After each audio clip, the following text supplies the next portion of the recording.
29শে জুলাই। আজ নদীর জন্মদিন। ঘন বৃষ্টিতে মাঠঘাট ধুয়ে যাচ্ছে বেবাক। উদ্দাম জলের ধারা আছড়ে পড়ছে বাড়ির ছাদে। ছাদের পাইপ বেয়ে ভলকে ভলকে নেমে আসছে নিচে। প্লাবিত করছে বাঁধানো নালা, ভাসিয়ে দিচ্ছে রাস্তা, জনমানবহীন ধুধু সাদা রাস্তা। উজানের মনটা হু হু করে উঠছে, এই নদীই তো তার জীবনের। হ্যাঁ, নদীকে ছাড়া সে কিছুই ভাবতে পারত না। তার হাসি, কান্না, রাগ, অনুরাগের সঙ্গে ওতপ্রোতভাবে জড়িয়ে গিয়েছিল এই নদী। মাত্র কটা বছর, তাতেই সব ওলটপালট হয়ে গেল কেমন। কোথায় নদী? উজানের জীবনে নদীর অস্তিত্বই নিশ্চিহ্ন হয়ে গেছে আজ। বিছানা থেকে কষ্ট করে নেমে উজান দক্ষিণ দিকের জানালাটা খুলে দেয়। এই নামা ওঠা করতে এখনো বড্ড লাগে উজানের, কিন্তু কি করবে? তার তো তিনকুলে কেউ নেই। রবিন বলে যে ছেলেটা দেখাশোনা করে ওর, তাকেও তো সব সময় পাওয়া যায় না হাতের কাছে। হয়তো পাশের বাড়ির সমরের সঙ্গে লুডো খেলছে সে এখন, কিংবা টিভিতে নাচ দেখছে দু চোখ ভরে। ছোট ছেলে তো, উজান মনে মনে ক্ষমা করে দেয়। মাস শেষ হওয়ার দু একদিন আগে থেকেই রবিনের বাবা এসে হাজির হয় ছেলের মায়না নিতে। সেই বা কি করবে? অভাবের সংসার। উজান বোঝে সব, আর বোঝে বলেই রাগ করতে পারে না ছেলেটার ওপর। দক্ষিণের জানালা দিয়ে মোটা মোটা জলের ফোঁটা ঢুকছে ঘরের ভেতর, সঙ্গে হু হু হিমেল হাওয়া। ভিজতে বেশ লাগছে উজানের। 29শে জুলাইয়ের বৃষ্টি তার একটা অন্যরকম আবেদন আছে উজানের কাছে। উজান এখনো বিশ্বাস করতে পারে না কোথা থেকে কিরকম হয়ে গেল জীবনটা। নদীকে নিয়ে সুখের বসত গড়তে চেয়েছিল সে, একটা ছোট্ট বসত। সারাদিনের কাজকর্মের পর সেখানে এসে দুজনে দুজনকে আঁকড়ে একটুখানি অবসর যাপন করবে চাঁদের সমীপে। নদী উজানকে শোনাবে ভালোবাসার গান। উজান কবিতা লিখবে নদীকে নিয়ে। বাগান ভরে হাসনা হেনা ফুটবে তখন। এই হাসনা হেনার গন্ধটা উজান পাগলের মতো পছন্দ করে। নিজের হাতে এই গাছ লাগিয়েছিল সে বাড়ির বাগানে, তার নদীকে হাসনা হেনার হাসিতে ভরিয়ে দেবে বলে। 22শে সেপ্টেম্বর, সেই অভিশপ্ত দিনটার কথা মনে পড়লে এখনো গায়ে কাঁটা দিয়ে ওঠে উজানের। তখন সবেমাত্র ভোরের আলো ফুটেছে। ল্যান্ডফোনটার কর্কশ চিৎকারে ঘুম ভেঙে যায় উজানের। ও প্রান্ত থেকে উদ্বিগ্ন গলায় বল্লরী বলছে, উজানদা, সর্বনাশ হয়ে গেছে। নদী খুব বড় অ্যাক্সিডেন্ট করেছে। মানে কি হয়েছে নদীর? ও কোথায় আছে? কাল ইউনিভার্সিটি যাওয়ার সময় ওর বাইকে একটা লরি ধাক্কা মারে, সঙ্গে সঙ্গে সেন্সলেস। কত রক্ত! সেই থেকে হসপিটাল, ব্লাড ব্যাংক।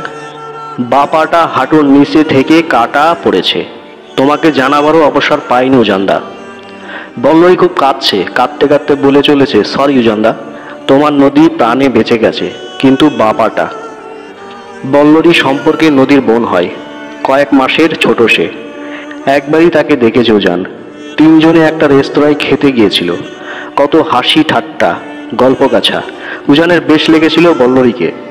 যথেষ্ট মিশুকে, ব্যক্তিত্ব সম্পন্না, বুদ্ধিমতী, শালিকা সুলভ, আদিক্ষেতা নেই একেবারেই, অথচ দিদির প্রতি যথেষ্ট কেয়ারিং। এই একটা কারণেই বল্লরীকে এত ভালো লেগেছিল উজানের। সেই বল্লরীর কাছ থেকে এরকম একটা ফোন আসতে পারে কল্পনাও করতে পারেনি উজান কোনোদিনও। সে থরথর করে কাঁপছে, গলা শুকিয়ে কাঠ, মুখ দিয়ে তো কথা বেরোচ্ছে না। তবে কি নদী? ও বাঁচবে তো? না না, এ হয় না, এ হতে পারে না।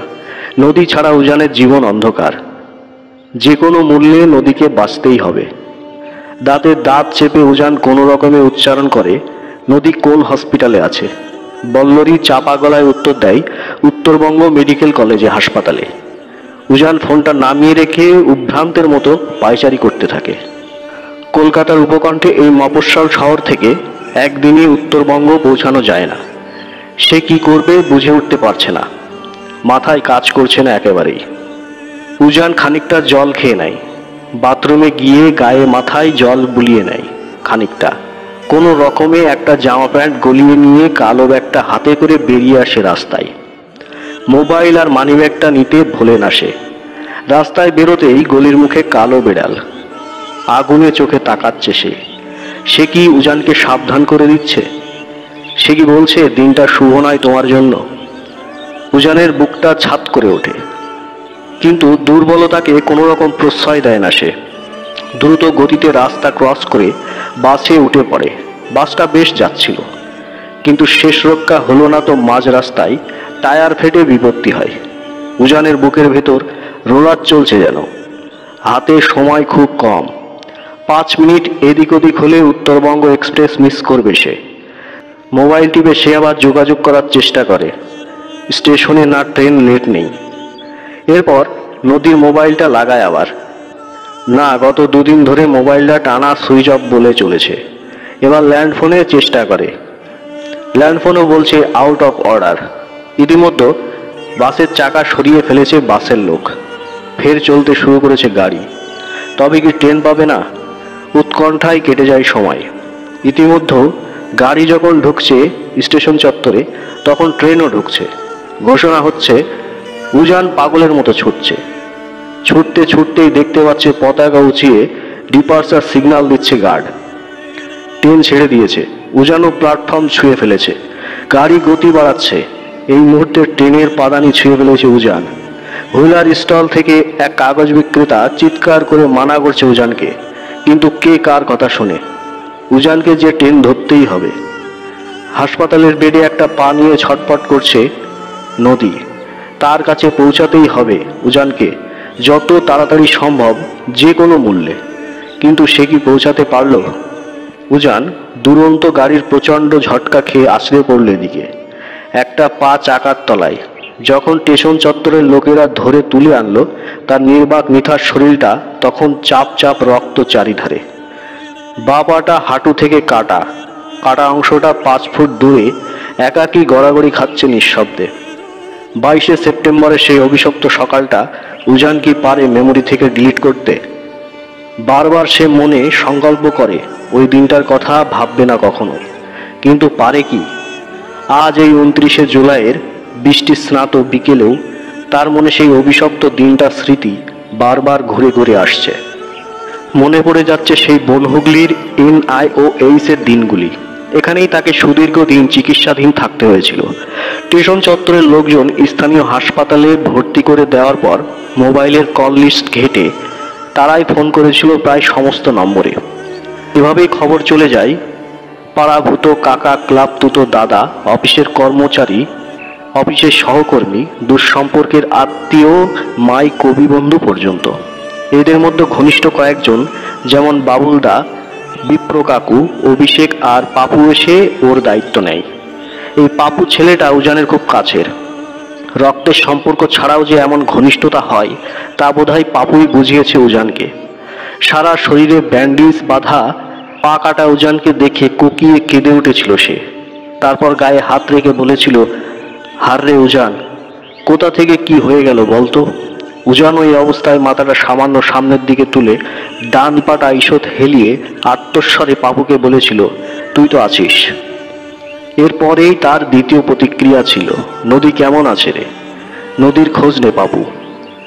নদী কেমন আছে এটাই তো লাখ টাকার প্রশ্ন।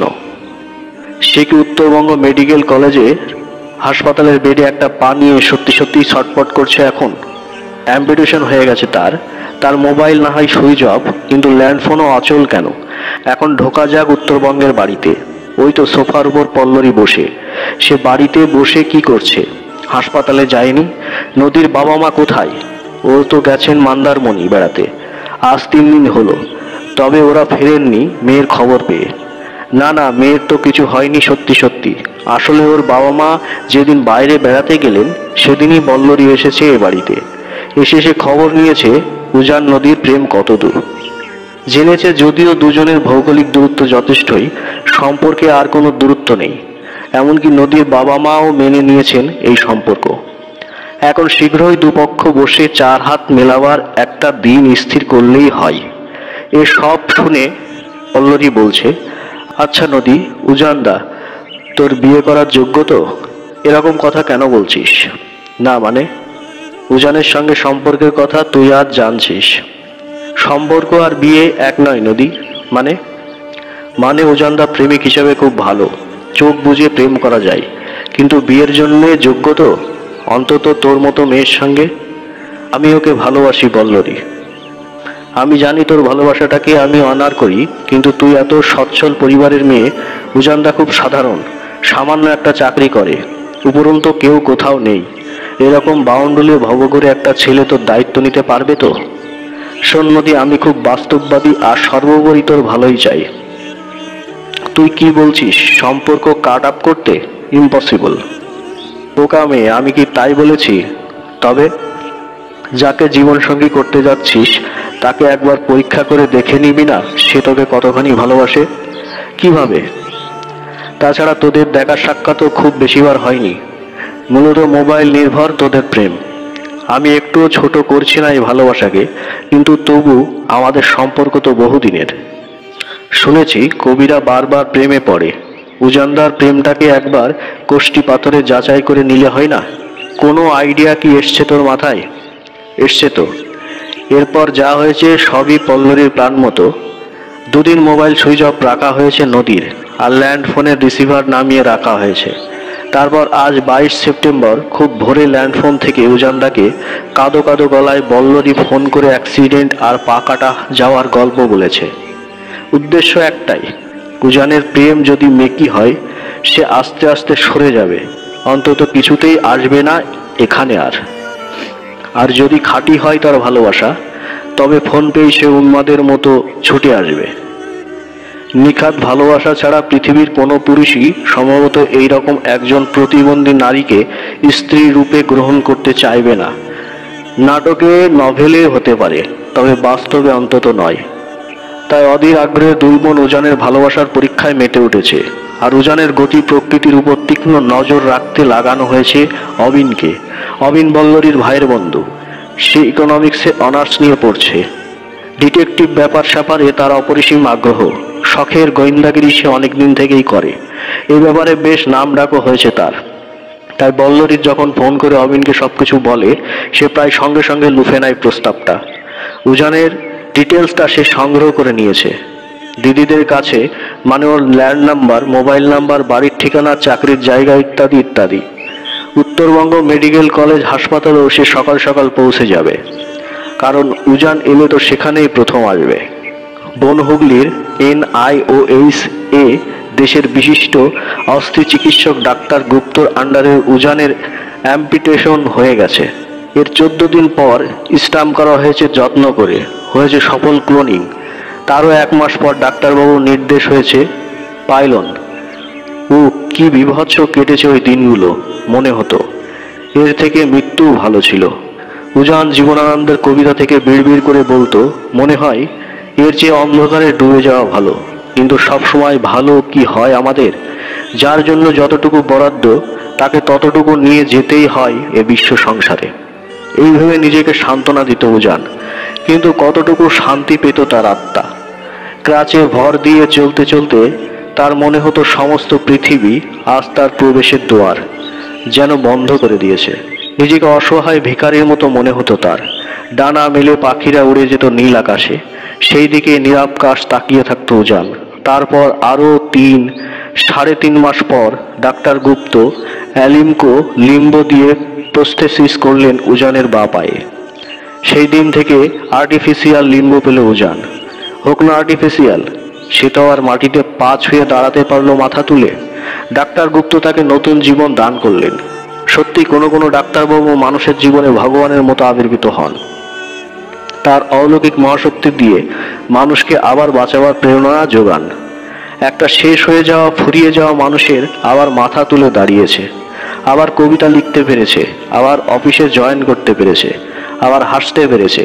হাসতে হাসতে মেনে নিতে পেরেছে সত্যকে, বাস্তবকে মেনে নিয়েও বিছানা ছেড়ে উঠে এসে নিজের হাতে দক্ষিণের জানালা খুলে আজ এই 29শে জুলাইয়ের বৃষ্টির আস্বাদন নিতে পেরেছে। বুক ভরে এর থেকে বেশি কি আর আশা করা যায় জীবনের কাছে? একজন বিকলাঙ্গ মানুষকে সারা জীবনের জন্য গ্রহণ করার সামাজিক অসুবিধা যে নদীর কাছে, ইনফ্যাক্ট যে কোনো মেয়ের কাছেই কতখানি বিশালাকার তা সে উপলব্ধি করতে পেরেছে, অনুধাবন করতে পেরেছে হৃদয় দিয়ে। এও তো এক বিরাট প্রাপ্তি জীবনের কাছে। এই উপলব্ধির মধ্যে কোনো রাগ নেই, বিদ্বেষ নেই, হিংসা নেই, কোনো প্রতিশোধ স্পৃহাও নেই বিন্দুমাত্র। চেতনার এই ব্যাপ্তি, অন্তরের এই প্রসারতাই তো জীবনের যুদ্ধে তাকে জিতিয়ে দিয়েছে। সে আজও চায়, সব সময় চাইবে নদীর ভালো হোক, নদীর সমৃদ্ধি হোক। সে জানে না কোথায় কত দূরে নদী কিভাবে আছে, কিরকমভাবে দিন কাটছে তার, কিন্তু আজও সে সমানভাবে অনুভব করতে পারে নদীকে। তাই উজানের জীবনের নদীর অস্তিত্ব নিশ্চিহ্ন হয়ে গেলেও সে আছে। ছাদের পাই বেয়ে ভলকে ভলকে নিচে নেমে আসা উদ্দাম জলস্রোতে সে আছে। বাঁধানো নালা উপচে দুকুল ছাপানো জনমানবিক ধুধু সাদা রাস্তার জলপ্লাবন্যে সে আছে। উজান লক্ষ্য করে দক্ষিণের খোলা জানালা দিয়ে নদী তাকে সম্পূর্ণ ভিজিয়ে দিয়েছে। তো বন্ধুরা, আজকের এই গল্পটা যদি একটু ভালো লাগে অবশ্যই একটা লাইক করে দিন, বন্ধুদের সঙ্গে শেয়ার করে দিন। আর এরকম ভিডিও পেতে হলে অবশ্যই চ্যানেলটিকে সাবস্ক্রাইব করে বেল বাটন প্রেস করে রাখুন, যাতে করে আমার লেটেস্ট ভিডিওগুলো সবার আগে আপনার মোবাইল স্ক্রিনে দেখতে পান। তো আজ এই পর্যন্তই। ভালো থাকবেন, সুস্থ থাকবেন। ধন্যবাদ সবাইকে।